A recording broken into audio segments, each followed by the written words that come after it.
further afield. It's looking at those things that we know we're working on. We may have regs, we may have demonstrators, we may have validation to some extent, but they're less proven. And clearly that is a bigger pipeline because there's more of those issues. And then if we go even further afield to Vision 20, we're really then starting to get into some of the work we do with our partners in industry, and with our partners in the technology centres and universities across the globe.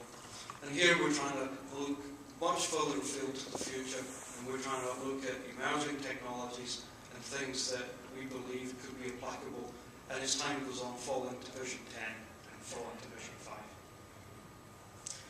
But as you reach up and strive for the future, what's important is that you have a very, very solid foundation. Otherwise, as you stretch, you tip over and you fall.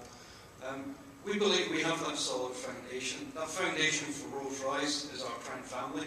It's the robustness we're seeing in the Trent 1000 together with its performance. It's the Trent XWB. It's the fact we actually design, make, and have flying the world's most efficient engine. We believe that gives us a very, very substantial platform that we can move forward from.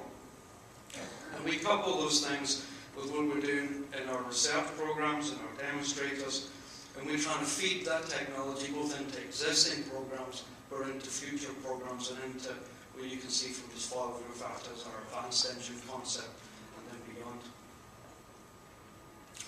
So what might happen as we go forward? What's going to happen in big engine design?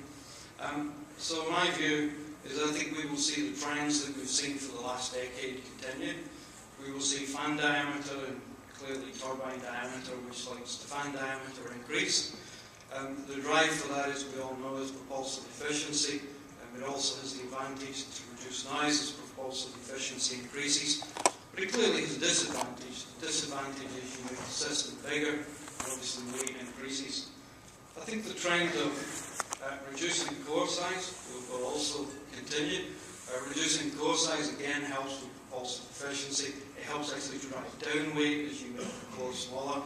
But the obvious disadvantage is you decrease the size of the core, you increase core temperatures and pressures, and you make the design task all the more difficult. So what are we doing to try to address these challenges? Well, if you think about our Vision 5 and our Vision 10, here are just some of the examples of some of the things we're trying to look at, particularly in the LP system. To pick one example, you can see here the rather nice blue-coloured fan blade.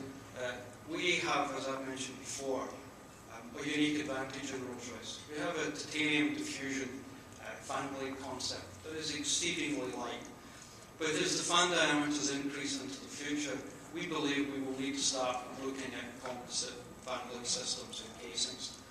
That's something that we've looked at in the past. It's something we've been doing in some depth over the last decade.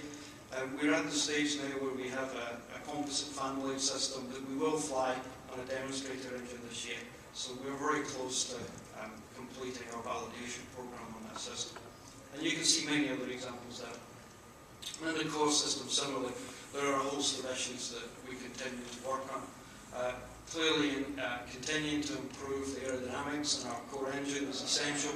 And one of the things you can see down in the bottom left-hand corner, which I think is pretty cool, is the smart adaptive systems. This is about, for example, vortex generators. This is about how you control and switch air without actually using valve systems. So this is pretty cool, and it's something we're going to include in some of our near-term programs. But of course, developing technology is not entirely sufficient. It's very important that we are able to validate that technology.